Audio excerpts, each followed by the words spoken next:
Hello and welcome back to More Than a Lumpy Jumper. This is the start of Season 5 and today Bridge and I are chatting about resilience and flexibility.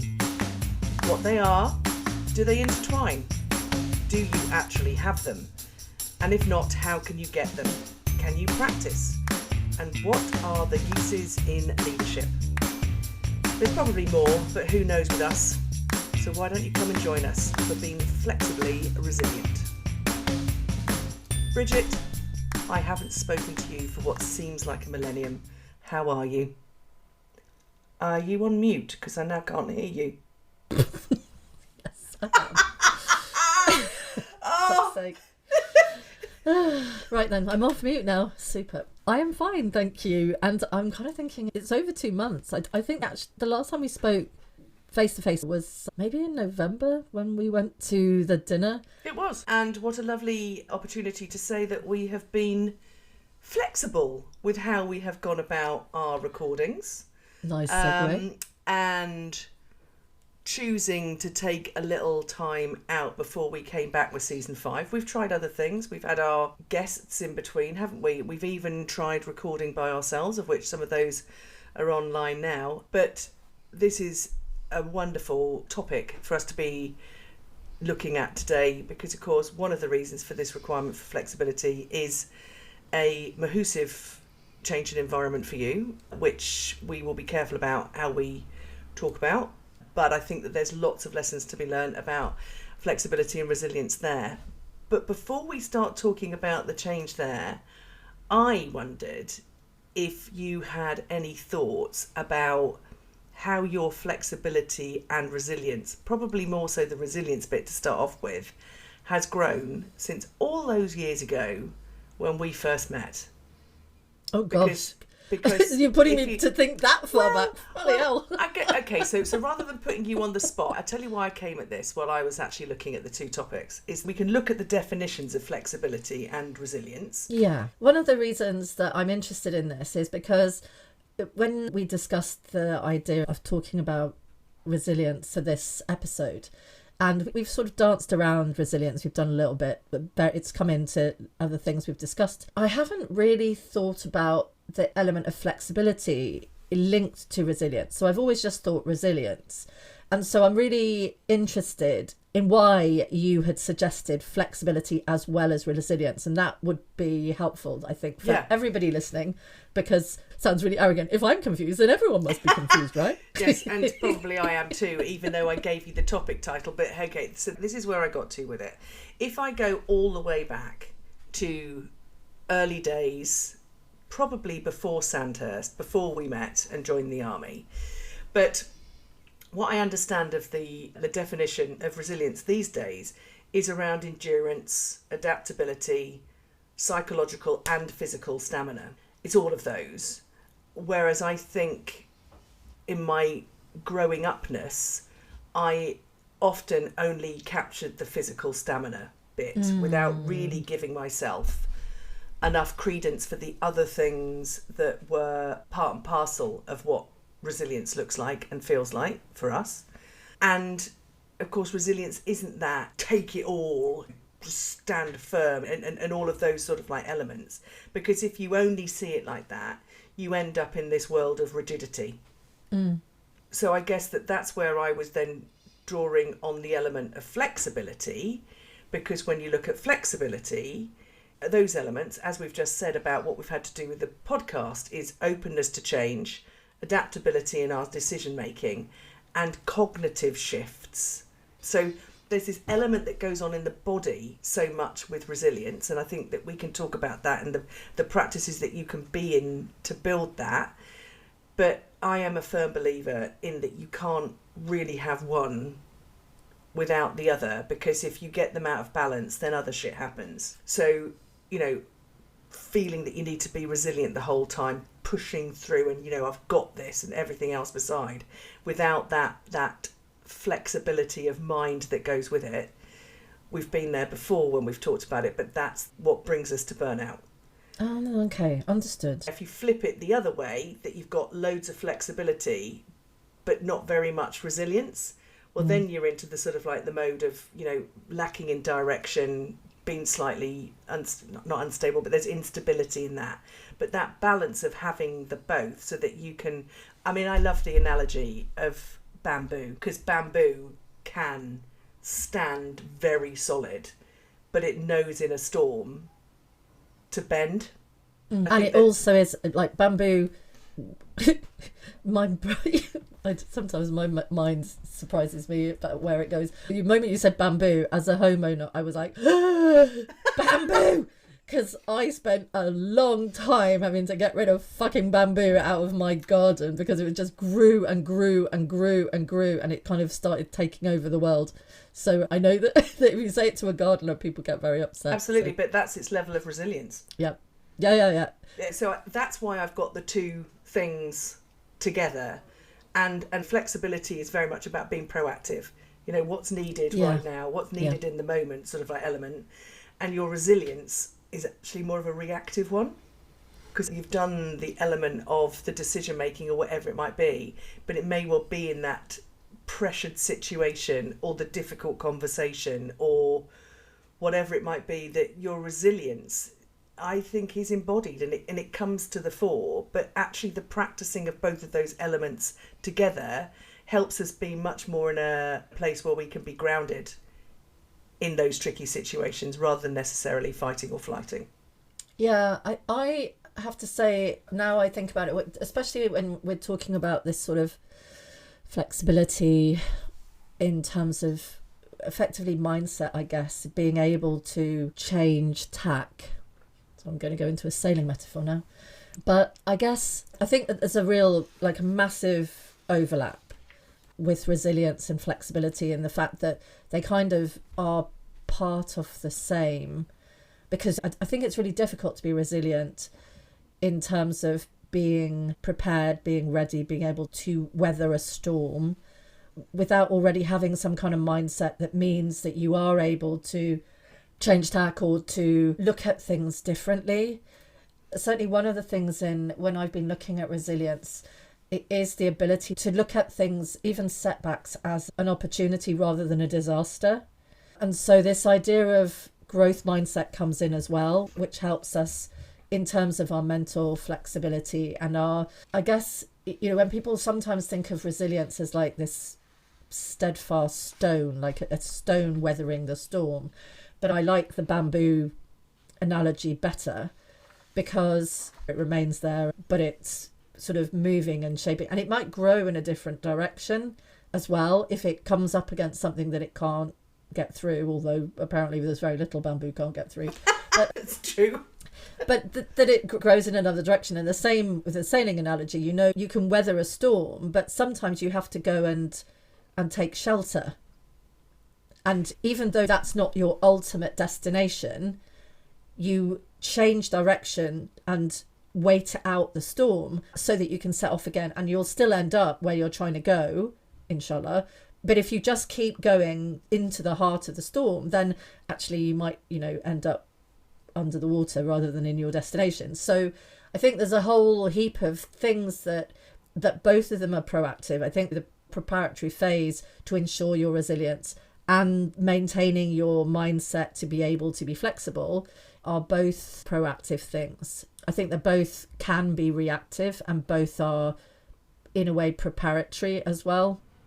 I'd agree with that. I think the reason that I was sort of like creating the balance between the two of them, I don't even know if I'm going to explain this very well now, but I mean, this is just so us in the fact of that the way that you have just described the two has been very much about a mindset, the cognitive way of looking at it. Whereas I guess because I work from the body first, you know, that's my go-to, that your sailing analogy is absolutely right, that you're weathering the storm, that's the withstanding bit. But if we take the boat as the body, that's what your body is capable of doing. You're not just doing that from your mind. Yeah. And then that going into the harbour to rest is about resilience, because the thing for me bodily about resilience is how quickly can you recover. Yes. Yeah. Yeah, So that, absolutely. I think you're right. This balance of mind and body, and I'm hoping we can talk more about your sort of the things that you maybe would recommend for people in terms of the somatic work. I mean, for me, I think taking it back to your initial question about how I've developed in terms of resilience and flexibility, now that I've got that sort of a bit better in my head. You know, when I was younger, I don't think I even thought about it. I mean, I guess there's an element of when you're young, particularly in the military, you kind of think you're invulnerable, right? And there is this just like endless, boundless energy that you have when you're in your 20s. Like that I look back on and actually kind of look back at some of the things I was doing, and it just makes me exhausted. I'm just thinking, bloody hell. And maybe then elements as I've got older where, because I hadn't thought about it or wasn't aware of it, or even, just it wasn't on my radar, that I have then found that I have not been as resilient as I needed to be, either in terms of mental flexibility or bodily resilience. And I've been, I've talked about the fact that I suffered a burnout after working with the UN several years ago. And that I've taken that time. So I've gone back to work in areas of conflict, dealing with, lots of uncertainty, lots of, really sad and terrible things, and trying to manage programs throughout that and give advice. And I think that what I've noticed, and I know that when I decided to go back to that work, a lot of my friends and family were quite concerned about me in terms of not just that, because it's going to a conflict zone, but because they knew how vulnerable I had been previously. And I also, I admit, a little bit concerned about how I was going to manage it and cope. And I've been really surprised about how differently I've approached it this time. And I'm not going to go into a big long list of all the things I've done, but one of the things that I have absolutely prioritized, and it's made a massive difference, is sleep. And is making sure I get enough sleep and not compromising on it. So, for example, turning off the notifications on my phone at night so that I'm not being constantly woken by beep, beep, beep, beep, beep. And just, having a cut-off time in my day where, unless it's an emergency and a true emergency, which I have defined, then I don't get involved in anything. If there's an emergency, people know to call me, to phone me. So I'll answer a phone, and woe betide anyone who phones me and it's not an emergency after my cut-off time.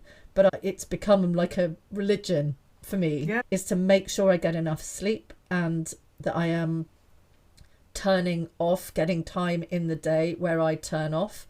I'm doing lots more walking, so I'm making sure that I don't sit in meetings for hours on end, and I'll either get and walk around the meeting room, which is quite disconcerting for some people, and just tell them, I just say, look, I can't sit down for this long, the meeting's gone on for over an hour, I need to walk, and I suspect maybe other people do too. And then go and walk outside if I'm in a big sort of long negotiation where we're spending all day doing it, taking breaks and going outside in the fresh air, looking at nature, just giving my brain a space to get away from whatever is being discussed. Fabulous. So I have a question for you, which goes to this bit about the ability to recover and recover quickly, because those are two utterly embodied practices that you are doing so that you are strengthening and aiding recovery. How about situations where that level of flexibility and resilience have to come into play when you might be in quite difficult negotiations, difficult conversations, in interaction with others?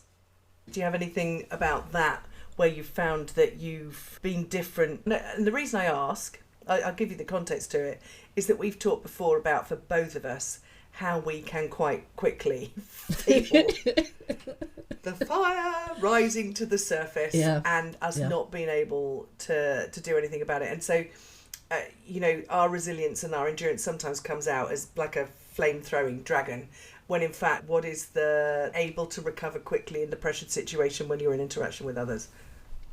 Yeah, and again, that was another concern of mine. I have just to thought say, I might mention it, asking for a friend.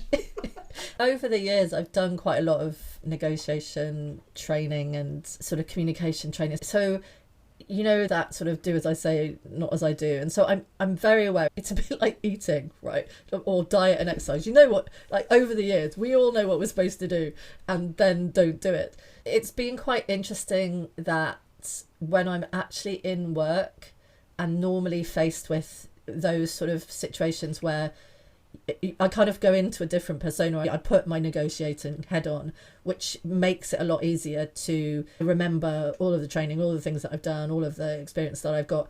And I do find it easier for my negotiating persona to not have the red flames come out of my mouth. I think that there are times where I do have to take some deep breaths, or just to acknowledge that there's a lot of emotions in the discussions and say, look, you know, this is getting quite heated now, and we're not necessarily achieving what we need to achieve. So why don't we just take a break, you know, and do that walk, go and have a deep breath, go and have a cup of tea. Let's just, you know, take 5 minutes or take 10 minutes. Let's bring it back down to facts, not fault, which we were talking about in our blame episode a while back. Yeah.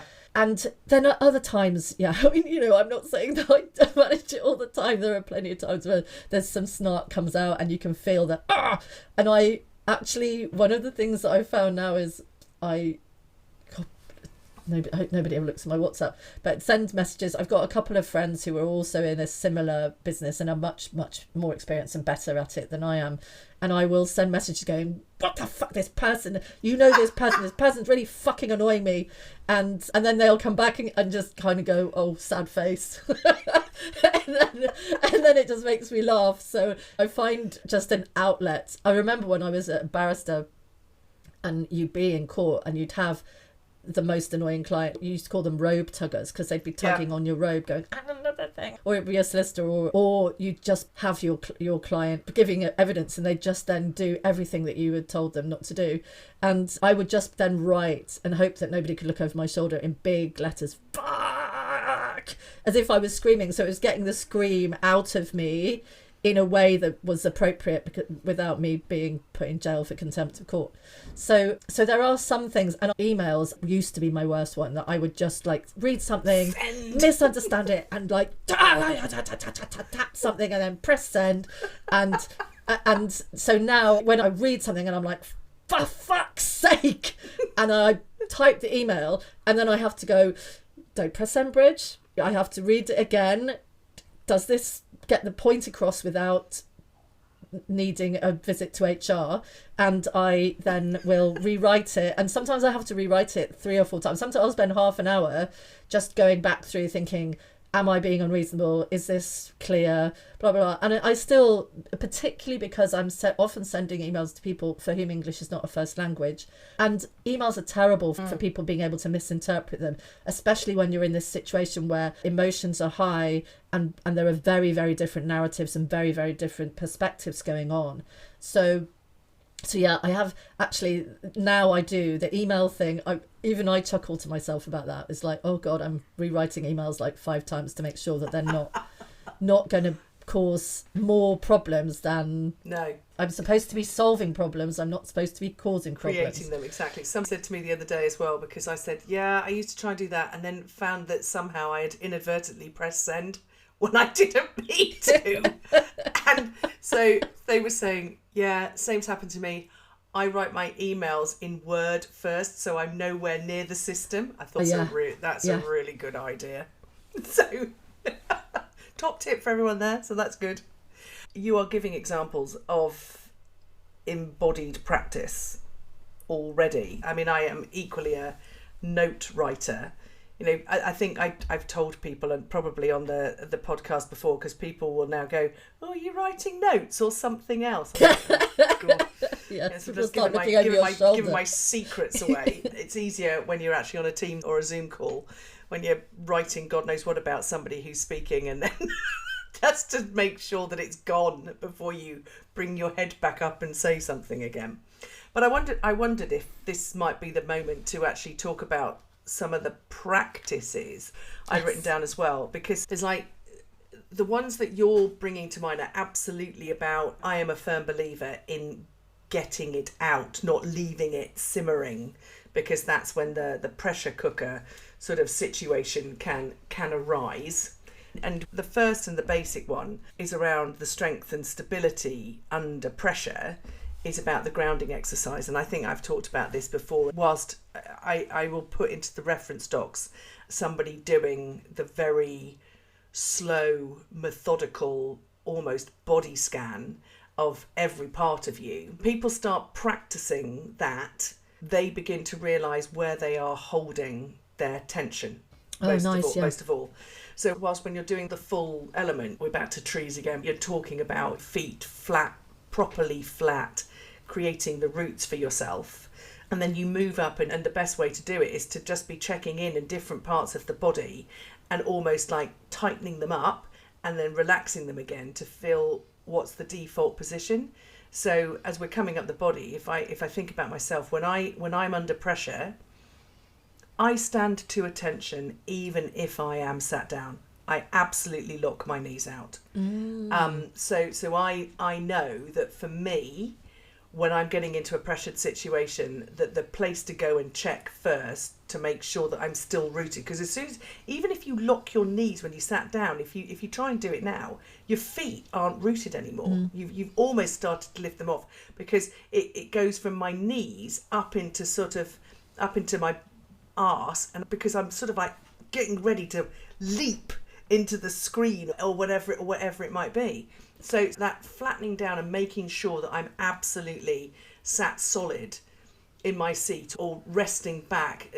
We often talk about having a dragon tail, or if you're sat on a tripod, so that you're properly rooted in all parts of your legs. And I'm doing this very quickly, but basically you make your way all the way up to your head and like pretend that you've got a piece of hair that you're pulling up, so that you're then not sat slumped, which of course doesn't help your breathing, but that you're actually sat or stood in your full dignity. I mean, if you watch yourself in a mirror and close yourself in with your shoulders, and then, I'm not sort of like talking boobs out, teeth out, but it is that element of standing up and standing in your whole shape. And we talk about being in your dignity. And of course, as a result of actually creating that much space in your body, there's more room to breathe. Your arms are sort of like looser, so that you've got more sense of what's going on to your left and your right. And then I'm going to say about another exercise about your back body, because we often don't remember our back body as well. But that's the strength and stability. And the more that you can actually get into that for being under pressure, or to practice that. I mean, I often say to people, clean your teeth, and whilst you're cleaning your teeth, do it there, because you'll have practiced for the start of the day. That's a great one, and I don't know that I've necessarily done that, but I was remembering I have been using one that you had talked about before. There were a couple of times where, when I first got back into to the work and sort of was away from home and feeling a little bit disorientated and a bit overwhelmed by some sort of memories and things, and I could feel my, not a panic attack, but it was like beginning to, I could feel my breath getting short, and I started to feel overwhelmed. And I remembered an exercise that you had talked about, which was to try and ground yourself by looking for 5 things that you can see, 5 things that you can hear, 5 things that you can smell, that sort of thing. And I did that, and it was amazing. So folks, that's a really good one. I absolutely could feel my heart rate go back down again. All of my focus that had gone sort of like, and everything came back in, and the control came back. And it was a minute, maybe not even a minute, to just be able to stop it spiraling out of control. I mean, obviously you have to be able to recognize the feeling of when it starts. But I do recognize that now. 2 years of doing a lot of woo-woo stuff, a lot of grounding stuff, a lot of other mindfulness work has really helped me be able to recognize it when it's starting, rather than have to deal with it when it's already beyond any, it just has to phase out before you can get a grip of it. For sure. And I'm going to school you for a moment, because it's anything but woo-woo. If we want leaders to be doing this, This is real people. Oh no, I'm talking about Sorry. real woo woo. Oh, sorry. I'm talking about real woo woo, like tree like hugging and saging, and I've got an earthing mat where I earth myself. But I think that whatever floats the boat. We're meant to be talking about flexibility as well. It's that I'm going to try at other things and adapt to what decisions are good for me. That's what you've been up to. That's where the flexibility has come in, to teach you other ways of doing things so that you can recognise things, because you have had a life in the roles that you have where you are renowned for your brain, for your cognitive ability. Yes, my walking head. Your walking head.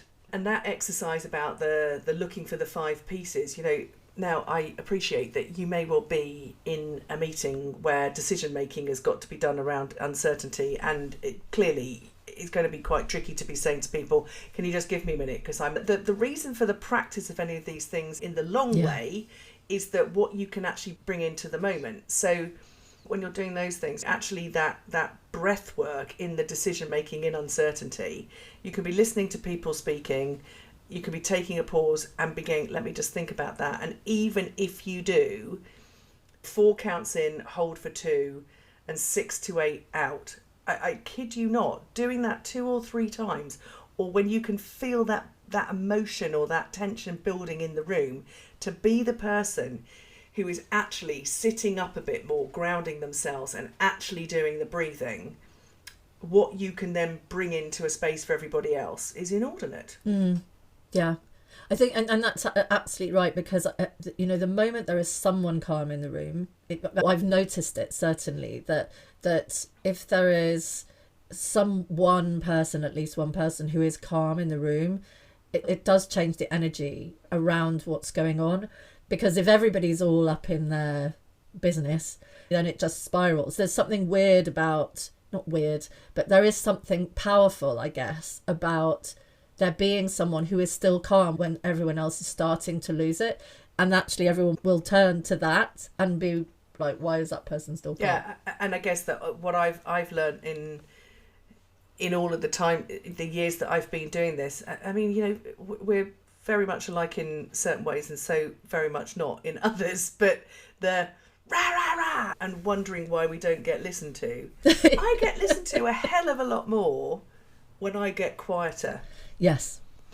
And that just taking the moment to pause, because especially in a leadership position, you're giving everybody else the opportunity to do it as well.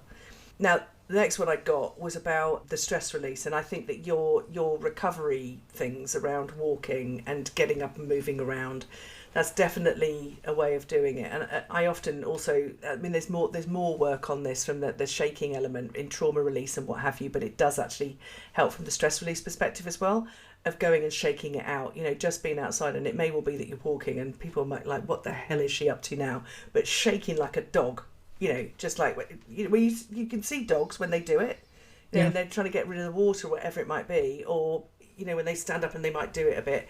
It's a stress release with them. Yeah.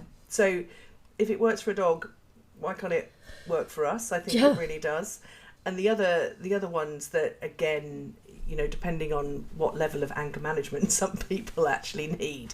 But I've often done pad work as well. So actually happen and punching things. Yeah, punching things and doing it with purpose. So it may well be that, the environment that you are actually in, you're out there working in a tricky environment, but your purpose is for a much bigger thing. I know the reason why you do the work that you actually do. So you can go and punch for purpose. Whatever I like that. And I did bring my boxing gloves with me actually, because I've found boxing to be really helpful over the years. I enjoy it. It makes me feel strong as well. So I think I haven't done it for a long time just because haven't been feeling it, and I've been feeling sort of exhausted and tired, and I've got so much more energy now. And weirdly, I think it's also because there's more sunlight. So I'm getting more sunlight. That's made a massive difference, even in a week. I'd forgotten about shaking, and I have done a little bit of shaking therapy, sort of shaking and dancing actually. And so I think maybe I need to do a bit more dancing. I'd forgotten about shaking, and I do enjoy a little bit of a shake. Yeah. I remember one of my very early clients, and again, this was before I'd started somatic work. So I was playing with this idea and not realising what I was hitting upon. But I encouraged her to go out with a bag of tennis balls. And every time she picked up a tennis ball, she had to name what the tennis ball was that she was throwing away. Oh, nice. Be it a person, a situation, whatever it might be. And after about the third or fourth time of doing this, she came in and she looked really mad. I was like, ooh. And she said, she said, I went out with a bag of balls yesterday and every fucking one of them had your name on it. And I was like, oh God, what have I done? This was when my resilience needed to kick in.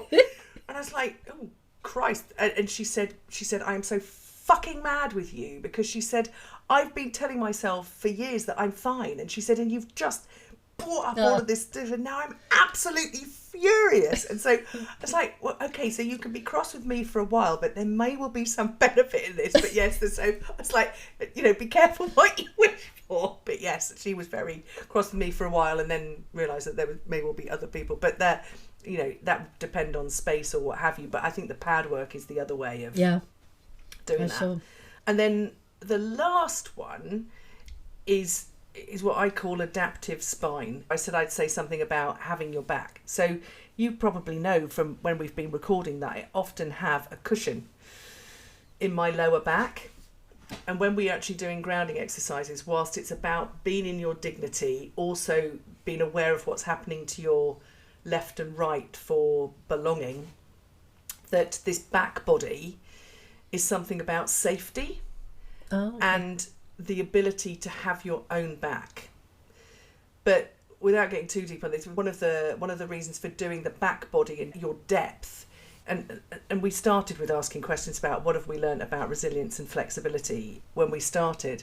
There is so much history behind us, Bridge, from things that we've done and had done to us, but equally, where we come from and everything else besides, and that flows through us all the time. So, and I know when I was starting this work that I often felt myself leaning forward, whilst that was very much about always somewhere to get to, and as leaders we're often in that we've always got somewhere to get to. Other people lean out and lean away like they're scared of the future. Oh, right, okay. So this business about actually supporting yourself so that you're in the here and now actually helps with the difficult conversation or the pressured situation. So there is an element of, I have my own back, I have my own experience, I'm here in the room with everybody else who also have their experiences, so let's work with those. But we deal with it here rather than the catastrophizing or trying to get ahead too far. So that element about adaptive spine and making sure that you're feeling into the back body. Love that. Do you like that? Yeah, because I lean forward a lot, and when I've done some other woo-woo things, sort of genuine woo-woo, with sort of past lives and all kinds of things, I was told that I'm always trying to escape from the past. I'm not dealing with the past things that are impacting on me, that I'm kind of am always, as you say, running towards the future because I don't want to look back or don't want to deal with what's at the back. So I think I know that someone, who was it, suggested that actually we do an episode on what we mean by woo woo. And yeah, like, what did you call it just then? Real woo woo. I don't know. I think that obviously there's a spectrum of how people perceive things, but what I love that what you said about that is that effectively we all find what our ways of coping and what works for us, and whether it works for someone else, whether someone else believes it, is completely irrelevant. If carrying a crystal around in my pocket helps me feel absolutely able to deal with the day, then that's how I deal with the day. And if someone wants to judge me for it, then quite frankly, I don't care. One of the other things that I have found that's been helpful for me is creating an environment for my rest. Does that make sense? Yeah. And I know that that's not always easy for people, and it can be tiny, tiny things. And for me, I'm lucky enough to be able to choose a place to live, and I've chosen a place that had some open space and space for plants and things to grow, because for me, that is a way that refreshes me. That's the wrong word, but anyway, I'm going to use it. It refreshes me to have things growing around me. And obviously I've got cats because I'm a crazy cat lady, but creating a space where things that I look at make me smile or give me some little spark of joy, and whether that's just a painting or pictures of my family or candles that smell nice, but creating an environment where when I am not at work is a space where I can genuinely relax and refresh is something that's really important to me. I've been back on leave and my mum has had to deal with like a whole store's worth of deliveries and a lot of them were fairy lights and she just was like, what the well, she didn't say that. What the hell are you up to now? She didn't say what the fuck. Because my mother wouldn't say that. But she just was like, what on earth? Like, what a strange daughter. Because at Christmas, when I was out away from home, I had found a Christmas tree, a little Christmas tree. And I had happened to bring with me some fairy lights. And so I decorated the Christmas tree. When my mum saw it, she goes, where did you get the fairy lights from? I said, I brought them with me. And she was like, what? I said, I always bring fairy lights with me. And now, as I've in my little house looking, going, I need more fairy lights. So now I have a whole load of fairy lights to take back to work with me. And that makes me happy. And so if I'm sitting after a shit day and looking around at little glimmery, sparkly fairy lights and a cat and some plants, that helps me refresh. And I think that for you in the environment that you find yourself in, and I guess it's for all of us, you know, bringing this back to the leadership element to it as well, is that we've talked about the things that you do in the moment, but there's always got to be this level of recovery. I know we're coming to the end of time, but the things that I've talked about, both from my own practice, but the one that I'm going to put in the references is The Body Keeps the Score by the name, oh God, what's my brain like now? I'm going to have forgotten what it is. Something like Bessa van der Kolk, I think it is. Anyway, the book is The Body Keeps the Score, and I'll put that in because that talks about all of those things that we've been saying about getting the knowledge, the body knowledge of when you know that it's actually beginning to happen. And then the things that you've been doing puts me in mind of the book Atomic Habits. You know yes, I know that one. And I think I've got it actually. That business about 1%, making 1% difference. And if fairy lights or a crystal do it for you and that's the 1% difference, then who's to say otherwise? Thank you very much. So it's what's the little changes that you can make. But the other two books I came across were Grit by Angela Duckworth and Range by David Epstein. And one deals very much in terms of the resilience bit, and the other one deals very much in the flexibility element. Okay, cool. I'm not familiar with either of those two books. Yeah, so. But I also found this lovely little YouTube video. I haven't quite worked out whether it's correlation with the book, but the YouTube video was also called Grit as well. You know what our rabbit holes are like with, let's just put grit in and see what happens now. So that's what happened. But this YouTube video was very much about teaching children perseverance and persistence for something. And there's this little boy who is collecting something on the farm, and he's 10 and he does it day in, day out, but he is showing a level of perseverance that turns into something. Yeah. And so there's that balance that we're actually looking for, that if we can start early, and if we haven't started it already for ourselves, then it's never too late, because I go back to the atomic habits of 1% a day, but the things that we can actually do to support ourselves with that balance of flexibility and resilience. So couple of really good books as well that I thought, well, let's just lob those in at the end. Excellent. And yeah, I always end up on my Audible going, okay, I need to let's get some more books. Let's look at those books. I've got Atomic Habits already, but yeah, I'll have a look at those other ones. I know that what I'm going to stick on, and I'm only going to contribute one thing today other than me rabbiting on about what my actual practice is. Sir Simon Sinek has got a video about building resilience, and so I'm just going to stick that on for anyone who wants to have a look. Brilliant. Marvellous. I have a quote. Yay! Still sticking I've missed with your quotes. In fact, I've got two. I think I'm going to give both of them. I'm going to end with trees. Before that, I'm going to Nelson Mandela, who says, "Do not judge me by my success, judge me by how many times I fell down and got back up again. Nice one. And then the other one is by Robert Jordan from The Fires of Heaven. I haven't heard this, but it's about trees. And I think it goes back to what we were saying. The oak fought the wind and was broken. That is, of course, if you listen to the Holy Grail, the mightiest tree in the forest, but clearly not. The willow or the bamboo bent when it must and survived. Yeah. That's super duper. That's lovely to see you again, be back on the... Absolutely. I feel whole again. Thank God. See you next week then. See you next week. Bye. Bye. Thanks for listening. As always, all references can be found on our Spotify page, where you can dig a little deeper at your leisure. Next week, Bridge and I will be having a go at management versus leadership. Vital but distinct roles that often overlap yet demand different mindsets and skills. Join us then as we go off to explore being the difference, leading versus managing.